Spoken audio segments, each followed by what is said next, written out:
President Trump incited an insurrection against the government. He mismanaged a pandemic that killed nearly 500,000 Americans. He separated children from their families. He lost those children in the bureaucracy. He tear-gassed peaceful protesters on Lafayette Square so he could hold a photo op holding a Bible in front of a church. He tried to block all Muslims from entering the country. He got impeached. Then he got impeached again.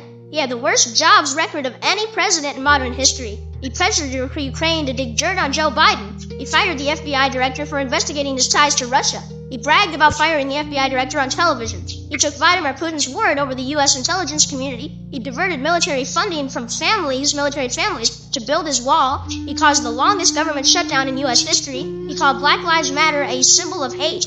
He lied over 30,000 times. He banned transgender people from serving in the military. He ejected reporters from the White House briefing room when they asked tough questions. He vetoed the defense funding bill because of renamed military bases named for Confederate soldiers. He refused to release his tax returns. He increased the national debt by nearly $8 trillion. He had 3 of the highest annual trade deficits in American history. He called veterans and soldiers who died in combat losers and suckers. He coddled the leader of Saudi Arabia after he ordered the execution and dismembering of an American-based journalist. He refused to concede the 2020 election he lost. He hired his unqualified daughter and son-in-law to work in the White House. He walked out of an interview with Leslie Stahl. He called neo-Nazis very fine people. He suggested that people who inject bleach into their bodies, which should inject the bleach to fight COVID. He abandoned our allies, the Kurds, to Turkey. He pushed through massive tax cuts for the wealthiest, but balked at any help for average Americans. He incited anti-lockdown protesters in several states at the height of the pandemic. He withdrew the U.S. from the Paris Climate Accords. He withdrew the U.S. from the Iranian nuclear deal. He withdrew the U.S. from the Trans-Pacific Partnership that was designed to block China's advances. He insulted his own cabinet members on Twitter. He pushed the leader of Montenegro out of the way during a photo op. He failed to reiterate the U.S. commitment to defending NATO allies. He called Haiti and African nations asshole countries.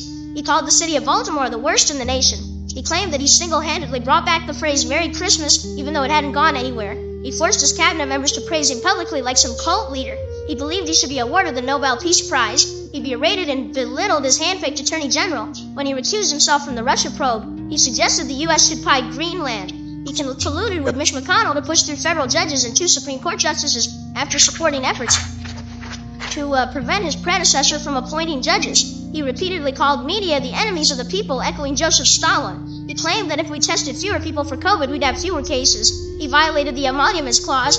He thought that Namibia was a country. He told Bob Woodward in private that coronavirus was a big deal, but then lied about it in public. He called his exceedingly faithful vice president a P-word for following the Constitution. He nearly got us into a war with Iran after threatening them by tweet. He nominated a corrupt head of the EPA. He nominated a corrupt head of HHS. He nominated a corrupt head of the Interior Department. He nominated a corrupt head of the USDA. He praised dictators and authoritarians around the world while criticizing American allies. He refused to allow the presidential transition to begin when he lost the election.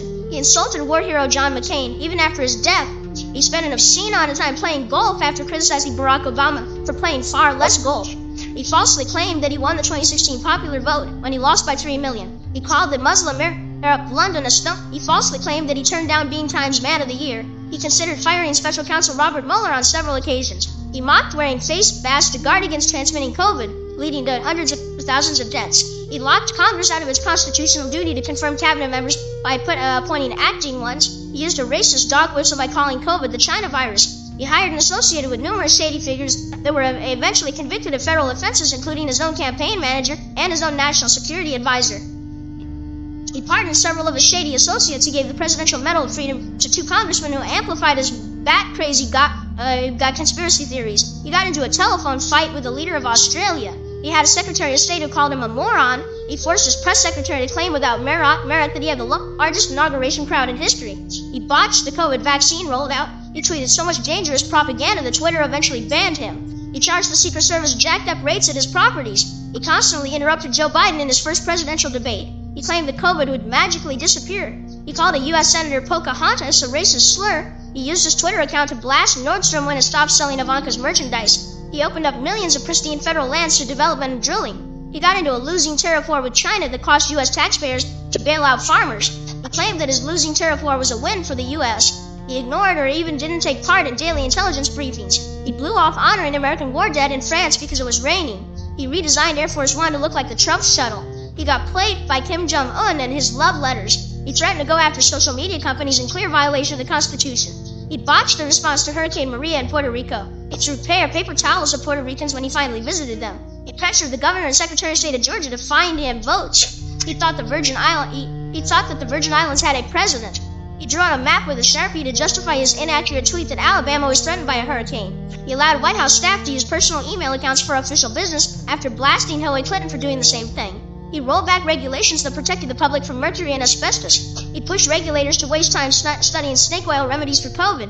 He rolled back regulations that stopped coal companies from dumping waste into rivers. He held blatant campaign rallies at the White House in violation of the Hatch Act. He tried to take away millions of Americans' health insurance because the law was named for a black man. He refused to attend his successor's inauguration.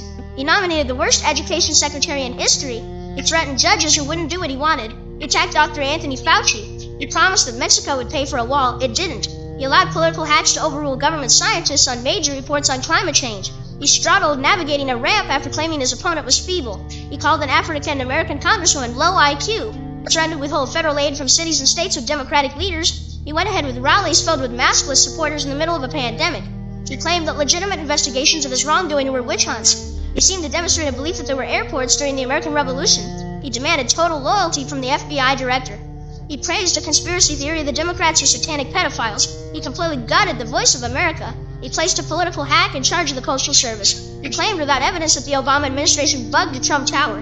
He suggested that the U.S. should allow more people from places like Norway into our country.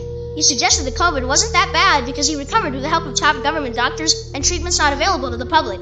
He overturned energy conservation standards that even the industry supported. He reduced the number of refugees the U.S. accepts. He insulted various members of Congress and the media with infantile nicknames. He gave Rush Limbaugh, for God's sake, a Presidential Medal of Freedom at the State of the Union address. He named as head of the federal personnel a 29-year-old who had been previously fired from the White House for allegations of financial improprieties. He eliminated the White House Office of Pandemic Response. He used soldiers as campaign props in violation of the Hatch Act. He fired any advisor who made the mistake of disagreeing with him. He demanded the Pentagon throw him a Soviet-style military parade. He hired a ton of white nationalists. He politicized the civil service. He did absolutely nothing after Russia hacked the U.S. government. He falsely said the Boy Scouts called him to say his bizarre jamboree speech was the best speech ever given to the Scouts. He claimed that black people would overrun the suburbs if Biden won. He insulted reporters of color. He insulted women reporters. He insulted women reporters of color. He suggested that he was fine with China's oppression of 1 million Uyghurs. He attacked the Supreme Court when it ruled against him. He summoned Pennsylvania state legislators to the White House to pressure them to overturn the election. He spent countless hours every day watching Fox News. He refused to allow his administration to comply with congressional subpoenas. He hired Rudy Giuliani as his lawyer. He tried to punish Amazon because the Jeff Bezos-owned Washington Post wrote a negative story about him. He acted as if the Attorney General of the United States was his own personal attorney. He attempted to get the federal government to defend him in a libel lawsuit from one who accused him of sexual assault. He held private meetings with Vladimir Putin without staff present. He didn't disclose his private meetings with Vladimir Putin so that the U.S. had to find out via Russia media.